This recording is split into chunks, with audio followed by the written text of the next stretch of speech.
Okay, ಎಲ್ಲರಿಗೂ ನಮಸ್ಕಾರಗಳು. ಇವತ್ತು ನಾವು ಇನ್ಕಮ್ ಟ್ಯಾಕ್ಸ್ ದಲ್ಲಿ ಕ್ವಶನ್ ಪೇಪರ್ ಅನ್ನ ಬಿಡಿಸ್ತಾ ಇದ್ದೀವಿ. 2023 ಕ್ವಶನ್ ಪೇಪರ್ ಅನ್ನ ಬಿಡಿಸ್ತಾ ಇದ್ದೀವಿ. ಏನು 5 ಮಾರ್ಕ್ಸ್ ಕ್ವಶನ್ ಅನ್ನ ಕೇಳಿದಾನಲ್ಲ, ಆ 5 ಮಾರ್ಕ್ಸ್ ಕೇಳಿರ್ತಕ್ಕಂತ ಕ್ವಶನ್ ಅನ್ನ ಇಲ್ಲಿ ಕೂಡ ನಾವು ಬಿಡಿಸ್ತಾ ಇದ್ದೀವಿ. ಅದರಲ್ಲಿ ಕೇಳಿರ್ತಕ್ಕಂತ HRA ಅಂದ್ರೆ ಔಸರೆಂಟ್ ಅಲೌನ್ಸ್ ಬಗ್ಗೆ ಒಂದು ಕ್ವಶನ್ ಅನ್ನ ಕೇಳಿದಾನ. ಮತ್ತು ಆ ಕ್ವಶನ್ ಅಲ್ಲಿ ಏನ್ ಕೇಳ್ತಾ ಇದ್ದಾನಂದ್ರೆ ಎಕ್ಸಂಪ್ಟೆಡ್ HRA ಅನ್ನ ಕ್ಯಾಲ್ಕುಲೇಷನ್ ಮಾಡ್ರಿ, ಅದೇ ರೀತಿಯಾಗಿ ಟ್ಯಾಕ್ಸಬಲ್ HRA ಅನ್ನ ಕ್ಯಾಲ್ಕುಲೇಷನ್ ಮಾಡ್ರತ ಹೇಳ್ತಾ ಇದ್ದಾನೆ. ಓಕೆ, ಆ ಕ್ವಶನ್ ಅನ್ನ ಮತ್ತು ಆ ಕ್ವಶನ್ ಅನ್ನ ಯಾವ ರೀತಿಯಾಗಿ ನಾವು ಸಾಲ್ವ್ ಮಾಡಬೇಕು ಅಂತಕ್ಕಂಥದ್ದನ್ನ ಈ ಒಂದು ವಿಡಿಯೋದಲ್ಲಿ ನಾವು ನೋಡ್ತಾ ಇದ್ದೀವಿ. ಇಲ್ಲಿ question paper 2023 section B 5 marks question ಅನ್ನ ಇಲ್ಲಿ ನಾವು ಡಿಸ್ಕಷನ್ ಮಾಡ್ತಾ ಇದ್ದೀವಿ. ದಯವಿಟ್ಟು ನಮ್ಮ ಯೂಟ್ಯೂಬ್ ಚಾನಲ್ ಅನ್ನ ಯಾರು ಸಬ್ಸ್ಕ್ರೈಬ್ ಮಾಡಿಲ್ಲ, ದಯವಿಟ್ಟು ಸಬ್ಸ್ಕ್ರೈಬ್ ಬಟನ್ ಅನ್ನ ಪ್ರೆಸ್ ಮಾಡಿ, ಅದೇ ರೀತಿಯಾಗಿ ಬೆಲ್ ಐಕನ್ ಕೂಡ ಪ್ರೆಸ್ ಮಾಡ್ಬೇಕಂತೇಳಿ ನಾನು ನಿಮ್ಮಲ್ಲಿ ಕೇಳ್ಕೊತಾ ಇದ್ದೀನಿ. ಇಲ್ಲಿ ಮೊದಲಿಗೆ ಏನ್ ಮಾಡೋಣ ಅಂದ್ರೆ ಕ್ವಶನ್ ಅನ್ನ ನಾವು ಇಲ್ಲಿ ಡಿಸ್ಕಷನ್ ಮಾಡೋಣ. Mister Vinay of Hubli employed as a manager in hero company limited at Bengaluru. ಇಲ್ಲಿ ಬೆಂಗಳೂರಲ್ಲಿ ಇರ್ತಕ್ಕಂಥ ಹೀರೋ ಕಂಪನಿಯಲ್ಲಿ ವಿನಯ್ ಏನದಾನಂದ್ರ ಮ್ಯಾನೇಜರ್ ಅದಾನ. ಈ ಮ್ಯಾನೇಜರ್ ಅದಾನ, ಅವ ತೆಗೆದುಕೊಳ್ತಕ್ಕಂಥ ಸ್ಯಾಲರಿ ಬಗ್ಗೆ ಇನ್ಫಾರ್ಮೇಶನ್ ಅನ್ನ ಕೊಟ್ಟಾನ. ಬೇಸಿಕ್ ಸ್ಯಾಲರಿ ಎಷ್ಟದಂದ್ರ ಪರ್ ಮಂತ್ ಎಷ್ಟದಂದ್ರ 43,000 rupees ಅದ. ಡಿಆರ್ಎಸ್ ಅಲೌನ್ಸ್ ಪರ್ ಮಂತ್ ಎಷ್ಟದಂದ್ರ 15,000 rupees ಅದ. ಡಿಆರ್ಎಸ್ ಅಲೌನ್ಸ್ ಎಷ್ಟದರಿ 15,000 ಪರ್ ಮಂತ್ ಅದ. ಆದ್ರ ರಿಟೈರ್ಮೆಂಟ್ ಬೆನಿಫಿಟ್ ಗೆ ಕೇವಲ 60% ಅನ್ನ ಮಾತ್ರ ಕನ್ಸಿಡರ್ ಮಾಡ್ತಾ ಇದ್ದಾರ. ಆಮೇಲೆ city compensatory allowance ₹2,000 per month ಅದ. ಕನ್ವೀನಿಯನ್ಸ್ ಅಲೌನ್ಸ್ ಎಷ್ಟದಂದ್ರ 3,000 ಪರ್ ಮಂತ್ ಅದ. Commission at 1% on turnover of ₹25 lakh achieved by him. Vinay ಏನು ಸೇಲ್ಸ್ ಮಾಡುತ್ತಾನ, ಆ ಸೇಲ್ಸ್ ಮಾಡಿದ ಮೇಲೆ 1% ಅನ್ನ ಕಮಿಷನ್ ಅನ್ನ ತಗೋತಾ ಇದ್ದಾನ. 25 lakh rupees ಸೇಲ್ಸ್ ಮಾಡ್ಯಾನ. ಆ 25 lakh rupees ಮೇಲೆ ಅವನು ಏನ್ ಮಾಡ್ತಾ ಇದ್ದಾನಪ್ಪ ಅಂದ್ರೆ 1% ಕಮಿಷನ್ ಅನ್ನ ಅವನು ತಗೋತಾ ಇದ್ದಾನ. HRA received during the year ₹14,000 per month. Okay, HRA ಅಂದ್ರೆ ಔಸರೆಂಟ್ ಅಲೌನ್ಸ್ ಅನ್ನು ತೆಗೆದುಕೊಳ್ತಾ ಇದ್ದಾನ. ಪರ್ ಮಂತ್ ಎಷ್ಟು ತಗೋತಾ ಇದ್ದಾನ್ರಿ? 14,000 rupees ಪರ್ ಮಂತ್ ಅನ್ನು ತೆಗೆದುಕೊಳ್ತಾ ಇದ್ದಾನ. Medical allowance ₹3,500. Okay, medical allowance ಅನ್ನ ಎಷ್ಟು ತೆಗೆದುಕೊಳ್ತಾ ಇದ್ದಾನಪ್ಪ ಅಂದ್ರೆ 3,500 rupees ಅನ್ನ ತೆಗೆದುಕೊಳ್ತಾ ಇದ್ದಾನೆ. Actually rent paid by him. Okay, company ಕಡೆಯಿಂದ ಔಸರೆಂಟ್ ಅಲೌನ್ಸ್ ಅನ್ನ ತೆಗೆದುಕೊಳ್ತಾ ಇದ್ದಾನ. ಇವನು ಕೂಡ ಏನ್ ಮಾಡ್ತಾ ಇದ್ದಾನಪ್ಪ ಅಂದ್ರೆ ಬಾಡಿಗೆ ತುಂಬತಾ ಇದ್ದಾನ, ರೆಂಟ್ ಅನ್ನ ಪೇಮೆಂಟ್ ಮಾಡ್ತಾ ಇದ್ದಾನ. ಓಕೆ, ಆ ರೆಂಟ್ ಅನ್ನ ಪೇಮೆಂಟ್ ಮಾಡ್ತಕ್ಕಂತ ಪರ್ ಮಂತ್ ಎಷ್ಟದಂದ್ರ 20,000 ಪರ್ ಮಂತ್ ಅದ. ಇನ್ನು ನಮಗೇನ್ ಕೇಳ್ತಾ ಇದ್ದಾನಂದ್ರ ಎಕ್ಸಂಪ್ಟೆಡ್ HRA ಅನ್ನ ಮತ್ತು ಟ್ಯಾಕ್ಸಬಲ್ HRA ಅನ್ನ ಕ್ಯಾಲ್ಕುಲೇಷನ್ ಮಾಡ್ರತ್ ಹೇಳ್ತಾ ಇದ್ದಾನೆ. ಎಕ್ಸಂಪ್ಟೆಡ್ HRA ಮತ್ತು ಟ್ಯಾಕ್ಸಬಲ್ HRA ಅನ್ನ ಕ್ಯಾಲ್ಕುಲೇಷನ್ ಮಾಡತ್ ಹೇಳ್ತಾ ಇದ್ದಾನೆ. ಓಕೆ, ಆ ಪ್ರಾಬ್ಲಮ್ ಅನ್ನ ಯಾವ ರೀತಿಯಾಗಿ ಬಿಡಿಸಬೇಕು ಅಂತಕ್ಕಂಥದ್ದನ್ನ ಇಲ್ಲಿ ನಾವು ನೋಡ್ತಾ ಇದ್ದೀವಿ. ಮೊದಲಿಗೆ ಏನ್ ಮಾಡ್ಬೇಕಂದ್ರೆ ಸ್ಯಾಲರಿಯನ್ನ ಕ್ಯಾಲ್ಕುಲೇಷನ್ ಮಾಡಬೇಕು. ಯಾಕಂದ್ರ ಈಗ ಸ್ಯಾಲರಿ ಒಳಗ HRA ಕ್ಯಾಲ್ಕುಲೇಷನ್ ಮಾಡಕ್ ಸ್ಯಾಲರಿ ಬೇರೆ, ರೆಂಟ್ ಫ್ರೀ ಅಕೊಮೊಡೇಷನ್ ಅನ್ನ ರೆಂಟ್ ಫ್ರೀ ಅಕೊಮೊಡೇಷನ್ ಪ್ರಾಬ್ಲಮ್ ಅನ್ನ ಬಿಡಿಸುವಾಗ ಅದ್ರ ಸ್ಯಾಲರಿ ಬೇರೆ. ಅಂದ್ರ ಪ್ರತಿಯೊಂದಕ್ಕೂ ಸ್ಯಾಲರಿ ಟರ್ಮ್ ಅನ್ನ ಕೊಟ್ಟಿರ್ತಾನ. ಇಲ್ಲಿ HRA ಕ್ಯಾಲ್ಕುಲೇಷನ್ ಮಾಡುವಾಗ ಸ್ಯಾಲರಿ ಈಸ್ ಈಕ್ವಲ್ ಟು ಏನು ಬರ್ತದಪ್ಪ ಅಂದ್ರ basic salary plus DA plus ಏನಪ್ಪಾ ಅಂದ್ರ ಕಮಿಷನ್. ನೋಡ್ರಿ, salary is equal to HRA ಅನ್ನ ಕ್ಯಾಲ್ಕುಲೇಷನ್ ಮಾಡುವಾಗ basic salary plus DA plus commission ಅನ್ನ ನಾವು ತೆಗೆದುಕೊಳ್ಬೇಕು. ಇಲ್ಲಿ ಬೇಸಿಕ್ ಸ್ಯಾಲರಿ ನೋಡ್ರಿ ಪರ್ ಮಂತ್ ಎಷ್ಟದಂದ್ರ 43,000 rupees ಅದ. 43,000 ಇಂಟು 12 months ಅಂದ್ರೆ ಎಷ್ಟಾಕತ್ರಿ? 5,16,000 rupees ಆಗತ್ತ. ಇನ್ನು ಅದೇ ರೀತಿಯಾಗಿ DA 15,000 ಇಂಟು 12 months ಅಂದ್ರೆ ಎಷ್ಟಾಗತ್ರಿ? 1,80,000 rupees ಆಗತ್ತ. ಆದ್ರೆ ಬ್ರಾಕೆಟ್ ನಾಗ ಏನ್ ಹೇಳಂದ್ರೆ 60% ಟೇಕನ್ ಫಾರ್ ರಿಟೈರ್ಮೆಂಟ್ ಬೆನಿಫಿಟ್ ಅಂತ ಹೇಳ. ಏನು 15,000 ಇಂಟು 12 months ಮಾಡ್ತೀರಿ 1,80,000 rupees ಬರ್ತದ. ಆ 1,80,000 rupees ನೀವೇನ್ ಮಾಡ್ಬೇಕಪ್ಪ ಅಂದ್ರೆ 60% ಅನ್ನ ತೆಗೆದುಕೊಳ್ಬೇಕು. ಓಕೆ, 60% ಅಂದ್ರೆ ಎಷ್ಟಾಗತ್ರಿ? 1,08,000 rupees ಆಗತ್ತ. ಇನ್ನ ಕಮಿಷನ್ ನೋಡ್ರಿ, 25 lakh rupees ಸೇಲ್ಸ್ ಮಾಡ್ಯಾನ ಅಂದ್ರೆ ಟರ್ನ್ ಓವರ್ ಮಾಡ್ಯಾನ. ಆ ಟರ್ನ್ ಓವರ್ ಮಾಡಿದ್ರ ಮೇಲೆ ಕಮಿಷನ್ ಎಷ್ಟು ಪರ್ಸೆಂಟ್ ಅದಪ್ಪ ಅಂದ್ರೆ 1% ಅದ. ಇಲ್ಲಿ ಪ್ರಾಬ್ಲಮ್ ದಲ್ಲಿ ಕೊಟ್ಟ ಬಿಟ್ಟ ನೋಡ್ರಿ, ಏನಂತ ಕೊಟ್ಟಾನ್ರಿ ಇಲ್ಲಿ? ಕಮಿಷನ್ ಎಷ್ಟು ಪರ್ಸೆಂಟ್ ಅದ್ರಿ? 1% ಅದ. ಅಂದ್ರೆ 25 lakh into 1 divided by 100 ಅಂದ್ರೆ ಎಷ್ಟಾಗತ್ರಿ? ಕಮಿಷನ್ 25,000 rupees ಆಗತ್ತ. ನೋಡ್ರಿ, ಏನೇ ಮಾಡ್ತಾ ಇದ್ದೀನಿ, salary is equal to basic salary. Basic salary 43,000 into 12 months ಅಂದ್ರೆ 5,16,000 ಆಯ್ತು. ಇನ್ನ ಡಿಯರ್ನೆಸ್ ಅಲೌನ್ಸ್ 15,000 into 12 months ಅಂದ್ರೆ 1,80,000 ಆಯ್ತು. 1,80,000 ಅದು 60% ಅಂದ್ರೆ ಎಷ್ಟಾಗತ್ರಿ? 1,08,000 rupees ಆಗತ್ತ. ಇನ್ನ 1,08,000 rupees ಆಯ್ತಾರೆ. ಇನ್ನ ಟರ್ನ್ ಓವರ್ ಕಮಿಷನ್, ಇಲ್ಲಿ ಟರ್ನ್ ಓವರ್ ಮಾಡಿರ್ತಕ್ಕಂಥದ್ದು ಸೇಲ್ಸ್ ಮಾಡಿರ್ತಕ್ಕಂಥದ್ದು ಎಷ್ಟದಂದ್ರೆ 25 lakh rupees ಸೇಲ್ಸ್ ಮಾಡ್ಯಾನ. ಅದ್ರ ಮೇಲೆ 1% ಕಮಿಷನ್ ಅಂದ್ರೆ ಎಷ್ಟಾಗತ್ರಿ? 25,000 rupees. ಕಮಿಷನ್ ಎಷ್ಟು ಕೊಡಾಕತ್ತಾರೆ ಅವನಿಗೆ? 1% ಕಮಿಷನ್ ಅನ್ನ ಕೊಡ್ತಾ ಇದ್ದ.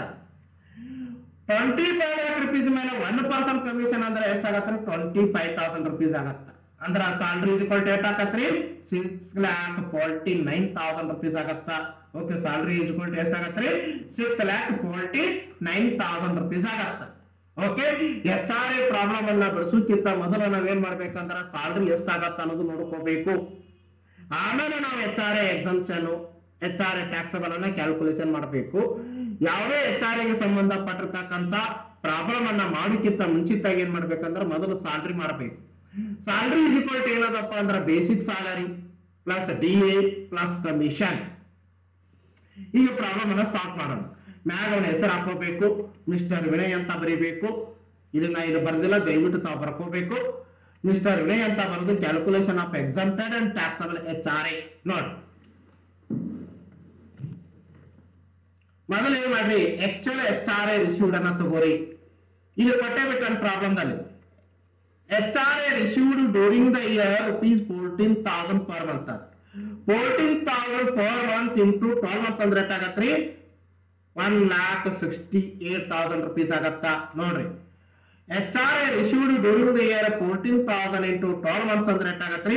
1,68,000 rupees ಆಗತ್ತ. Less exemption under section 10 subsection 13A ಅಂದ್ರೆ HRA ಎಕ್ಸಂಪ್ಷನ್ ಯಾವ ಸೆಕ್ಷನ್ ದಾಗ ಸಿಗ್ತದಂದ್ರ under section 10 subsection 13A. Okay, ಈಗ ನೋಡಿ, ಆಕ್ಚುಲ್ HRA ರಿಸೀವ್ಡ್ ಎಷ್ಟದಪ್ಪ ಅಂದ್ರ 1,68,000 rupees ಅದ. ಕ್ಯಾಲ್ಕುಲೇಷನ್ ಮಾಡಿರಲ್ಲ, ಇದೇ ಆನ್ಸರ್ ಅನ್ನ ಇಲ್ಲಿ ನಾವು ತಂದು ಬರೀಬೇಕು.